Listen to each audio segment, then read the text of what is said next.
Assalamualaikum warahmatullahi wabarakatuh. Kami dari kelompok 5, kelas TI 4506. Di sini kami akan menjelaskan resume matriks dan vektor. Sebelumnya, perkenalkan nama saya Syifa Nadia Maharani dengan anggota kelompok yang pertama Adinda Natinia Pranginangin dan yang kedua Noval Apip Ridwanan. Baik, kita langsung mulai saja. Eh, di sini kita akan membahas resume matriks dan vektor yaitu bab 4 yaitu bab 4. Apa sih matriks dan vektor itu? Nah, kalau vektor, vektor itu adalah istilahnya itu vektor digunakan untuk mengindikasi kuantitas seperti perpindahan, kecepatan, gaya yang memiliki besar dan arah. Vektor biasanya disajikan dalam bentuk panah. Untuk panjang panahnya itu untuk menjelaskan besar dari vektor tersebut. Nah, kalau untuk arah panahnya, berarti untuk menjelaskan arah dari vektor tersebut. Nah, contohnya ini, eh, vektor dari A ke B. Berarti arah dari A ke B berbeda dengan B ke A. Misalkan arah vektor A ke B itu, jika dibalik itu nilainya itu tidak sama gitu. Selanjutnya, kesamaan vektor. Misal vektor U, C ke D memiliki panjang dan arah sama dengan V, walaupun beda posisi. Misalkan di sini ada vektor V dan vektor U itu dia memiliki panjang yang sama. Misalkan si V ini panjangnya 2 cm gitu dan si U-nya juga sama 2 cm. Tetapi misalkan dia arahnya berbeda, yang satu ke atas, yang satu ke bawah, tetapi panjangnya itu sama, kita bisa katakan itu ekuivalen atau vektornya itu sama. Kalau vektor 0 berarti dia memiliki panjangnya 0 gitu. Nah, kalau ini penjumlahan vektor itu dibagi dua. Yang pertama ada aturan segitiga dan aturan jejar genjang. Nah, kalau yang segitiga ini kita bisa lihat di sini. Untuk segitiga, misalnya ini ada vektor U. eh, nah, vektor U dan vektor P. Kita tarik garis dari pangkalnya vektor U menempel ke ujungnya vektor P. Itu cara menarik resultan dari sebuah vektor. Nah, kalau untuk jejar genjang, kita tarik garis yang bagian sini nih. Nah, bagian sini ke sini, lalu kita ambil resultannya ini yang warna merah itu. Nah, setelah itu kita lanjut ke bagian slide yang kedua.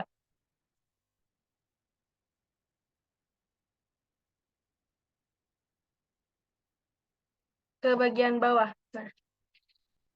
Nah, sekarang kita bahas perkalian skalar. Nah, perkalian skalar itu seperti ini. Langsung aja ke teorinya. Yang pertama ini eh, vektor V ya. Misalkan kalau 2V ya berarti tinggal dikali dari vektor itu. Misalkan 2V berarti 2 dikali vektor V tersebut. Berarti arahnya pun, panjangnya pun jadi tambah gitu. Jadi misalkan eh, nilainya tuh V-nya itu 2 cm. Misalkan dikali 2 berarti 4. Berarti ini panjangnya 4. Nah, kalau minus berarti dia ke bawah. Misalkan ke sini positif arahnya. Kalau ke bawah berarti dia negatif. Tuh. Paham? Untuk Naval dan nah, Paham, paham. nah, lanjut kita ke pengurangan vektor. Nah, untuk pengurangan vektor, di sini kita sudah ada eh, vektor U dikurangi dengan vektor V. Sesuai dengan gambar di sini U dan ini vektor V. Bentar. Ini vektor U dan ini vektor V. Nah, berarti kalau ini arahnya kan minus ya. Berarti kalau minus berarti ke bawah. Berarti kayak gini. Dan cara menarik resultannya ini dari sini. Sama kayak tadi metode jajar genjang. Selanjutnya untuk ini ini sama aja tapi dia pakai yang metode yang segitiga yang tadi sudah kita bahas. Nah, itu eh, langsung ke slide ketiga aja, ini sama aja.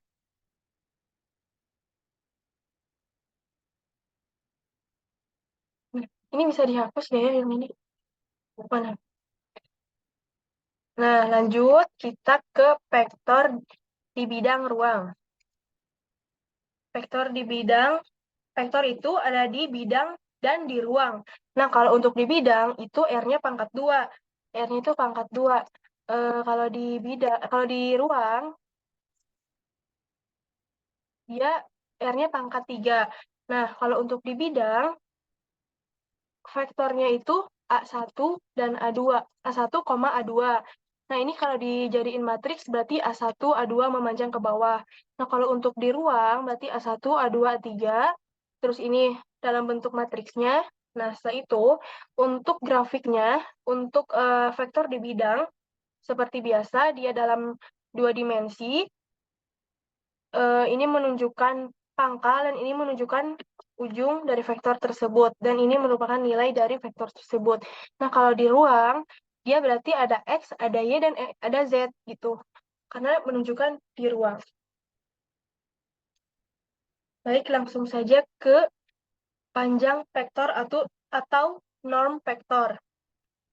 Nah, panjang vektor itu didefinisikan sebagai ini. Ini lambang dari panjang vektor. Nah, panjang vektor ini rumusnya apa sih? Nah, rumusnya tuh diakarkan. Misalkan U1 dipangkat ditambah U2 dipangkat. Misal, ini ada contoh soalnya. Ini vektor A 3,-2. Berarti kalau soalnya ditanya, misalkan di dalam soal itu hitung panjang vektor. Nah, berarti kita eh, akar berarti kita pangkatkan. Nah, misalnya berarti 3 dipangkat 2 ditambah -2 dipangkat 2. Berarti hasilnya akar 9 tambah 4 berarti akar 13. Dan seterusnya juga begitu. Apakah paham untuk Naufal dan Adinda? Paham, paham. Nah, misalkan kalau untuk ditanya panjang vektor, berarti kalian jangan lupa untuk menggunakan rumus ini. Selanjutnya, untuk jarak antara dua buah titik. Oke, buat Andina boleh hapus sebentar ya. Oke, untuk jarak antara dua buah titik. Nah, yang pertama kita akan bahas untuk R yang pangkat 2, yang tadi sudah kita bahas. Berarti untuk vektor di bidang ya. Nah, untuk di bidang, untuk mencari jarak antara dua buah titik, menggunakan rumus ini. Menggunakan rumus di akar, cuman dia ininya tuh dikurangin gitu. Misalkan B1 dikurangi A1 di di pangkat 2 ditambah B2 dikurangi A2 dipangkatkan 2. Nah, kalau untuk di ruang, di vektor yang di ruang ini yang R-nya pangkat 3, berarti tinggal ditambahin aja B3 dikurangi A3 pangkat 2. Tuh. Nah, di sini ada contoh soalnya. Nih, contoh soalnya itu berarti hitunglah jarak antara titik A 1,1,1 dan B 2,3,4. Berarti ini dia vektornya di ruang, vektornya itu di ruang karena dia di sini ada tiga titik X, Y, dan Z. Tuh. Nah, berarti kita menggunakan rumus yang ini. Nah, setelah menggunakan rumus, berarti kan ini 2 dikurangi 1 di di akar di pangkat, terus 3 dikurangi 1 di akar, 4 dikurangi 1 di akar. Nah, hasilnya berarti akar 14. Tuh. Apakah paham untuk Adida dan Noval? Nah, selain itu Paham, paham. ada cara yang kedua. Cara yang kedua, kita tuh bikin eh, dimatrikskan dulu. Misalkan ini nih yang 2 3 4 ini di apa di kayak gini loh, di matriks gitu, terus dikurangi sama yang 1,1,1 ini. Nah, hasilnya berarti 2 dikurangi 1 1, 3 dikurangi 1 2, dan 4 dikurangi 1 3. Terus nanti kita hitung panjang vektornya tadi yang sudah kita pakai rumus yang tadi yang panjang vektor itu atau norm vektor. Nah, setelah itu kita akarkan 1 dipangkat 2 kan 1, 2 dipangkat 2 kan 2, dan 3 dipangkat berarti 9, hasilnya sama-sama 14. Jadi kalian bisa menggunakan dua cara. Nah, selanjutnya untuk operasi penjumlahan dan perkalian. Vektor dengan skalar. Nah, berarti kita langsung aja ke contoh soalnya agar lebih dipahami. Di sini ada titik 3,1,2 ditambah 2,4,5. Nah, ini sangat mudah. Kalian tinggal jumlahkan saja, misalkan 3 ditambah 25, terus 1 ditambah 45, dan 2 tambah 5, 7. Itu. Kalau untuk ini, untuk bagian yang ini tuh, kita tuh, ini disebut koefisien. Jadi kita tinggal kalikan saja, misalkan 2 dikali 1 itu 2, terus 2 dikali 2, 4, 2 dikali 3, 6. Tuh. Selanjutnya ke perkalian antara dua vektor. Nah, perkalian antara dua vektor itu ada dua. Yang pertama hasil kali titik atau dot product dan hasil kali silang. Nah, apa sih bedanya dari kedua ini? Nah, untuk hasil kali titik atau dot product, dia tuh dikalikan antara dua buah vektor pada ruang yang sama yang menghasilkan skalar. Nah, kalau untuk hasil kali silang atau cross product, itu tuh pada ruang R3. Tadi pada ruang R3 yang menghasilkan vektor. Jadi bedanya itu untuk dot product dia menghasilkan skalar, dan untuk cross product itu menghasilkan vektor. Nah, kita langsung saja kita bahas ke yang pertama, yaitu hasil kali titik atau dot product. Nah, boleh agak ke bawah. Nah, hasil kali titik. Jadi kalau titik ingatnya dot ya, dot product gitu. Nah, pada ruang yang sama, rumusnya kita gunakan ini. Vektor A dikali vektor B. Vektor A dot vektor B, rumusnya itu panjang vektor A dikali panjang vektor B dikalikan dengan sudut yang terbentuk. Sudut yang terbentuk. Cos theta. Nah, langsung aja ke contoh soalnya. Yang pertama, tentukan hasil kali titik vektor A 2i dan B 2i tambah 2j dengan sudut 45 derajat. Berarti kita langsung aja pakai rumus yang ini. Nah, berarti vektor A dot vektor B. Nah, kita cari dulu panjang vektor dari A. Panjang vektor dari A itu tadi dipangkatkan. Nah, dipangkatkan ini karena ini cuma satu variabel, hanya dua. Berarti 2 dipangkatkan 2. Hasilnya 4, akar 4, dan hasilnya itu 2. Nah, untuk panjang vektor B, kita pangkatkan lagi.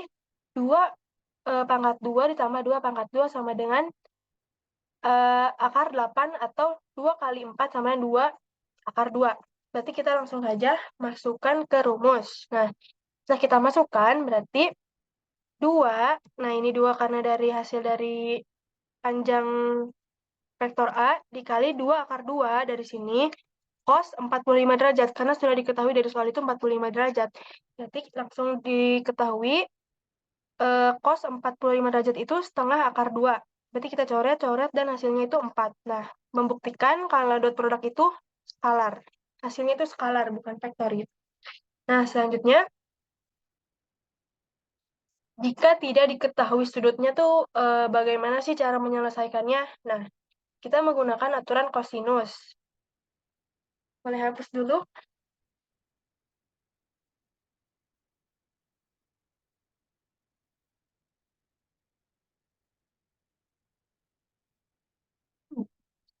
Untuk aturan kosinus, kita akan diperoleh dari sini. A pangkat 2 sama dengan B pangkat 2 tambah C pangkat 2 min 2BC cos A akan diperoleh rumus vektor A dot vektor B sama dengan A1, B1 tambah A2, B2 tambah seterusnya sampai AN, BN. Tuh. Nah, langsung aja ke contoh soalnya. Tentukan hasil kali titik A sama dengan 2i dan B 2i tambah 2j. Berarti kita di matrikskan dulu 2. Ini karena ini dari 2i ya. 2, terus ini 0 karena dia nggak ada j-nya. Jadi 0. Kalau ini kan 2 ini 2 dari 2i, dan ini dari 2j. Nah, setelah itu kita dikalikan dot product. Tinggal dikalikan aja. Misalkan 2 dikali 2, nih, 2 dikali 2, 4. Ditambah 2 kali 0, 0. Berarti hasilnya 4 tambah 0, 4. Gitu. Nah, kalau ini juga sama aja. Oke, langsung aja ke bawah, ke slide selanjutnya.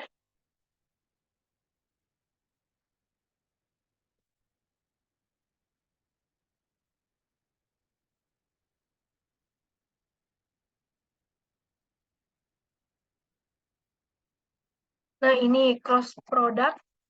Cross product.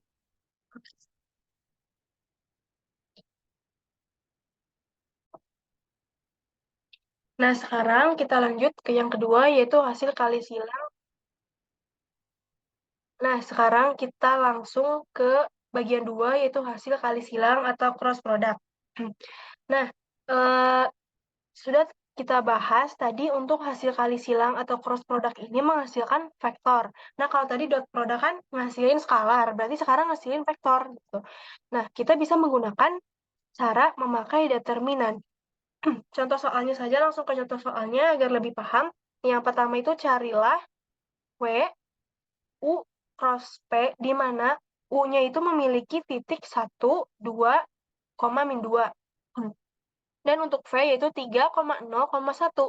Jadi kita buat determinan ini untuk I, untuk J, dan untuk K. Nah, berarti untuk U-nya itu ditulis memanjang ke sini. 1, 2, min 2. Nah, kalau ini untuk 3,0,1, berarti kita tulis memanjang juga 3,0,1. Nah, caranya, yang pertama kita untuk I, berarti kita fokus ke J dan K. Berarti ini si I-nya itu di kita fokus ke J dan K. Berarti 2, min 2, 0, 1. Nah, berarti dikali I. 2, min 2, 0, 1 dikali I.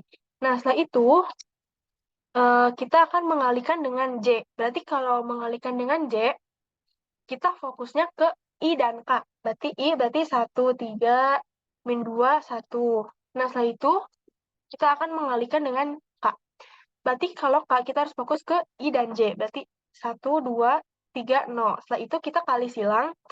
Untuk 2 dikali 1, 2 dikali 2 dikali 1 dikurangi 0 dikali min 2. Berarti 2 dikurangi 0.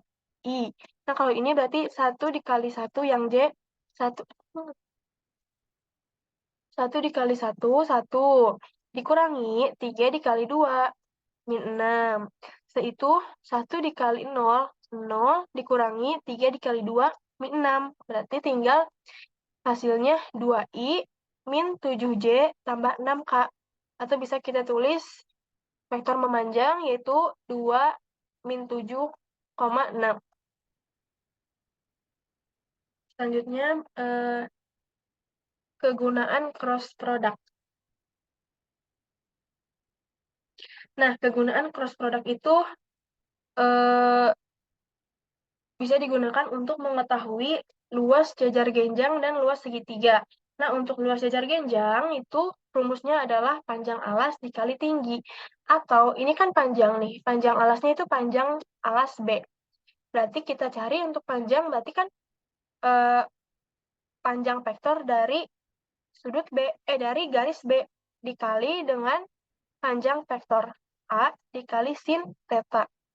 Berarti dihasilkan rumus ini. Berarti panjang vektor A dikali panjang vektor B dikali sin theta. Untuk ketentuan sin itu sudah ditentukan karena sin itu dari memakai, nah dari sini nih. Nah itu untuk luas segitiga itu setengahnya dari luas jajar genjang. Misalkan kita udah menghasilkan nih si luas jajar genjangnya itu 200 misal. Berarti untuk mengetahui luas segitiganya itu tinggal dibagi 2, berarti 100. Baik, terima kasih atas perhatiannya. Mohon maaf jika banyak kesalahan. Wassalamualaikum warahmatullahi wabarakatuh.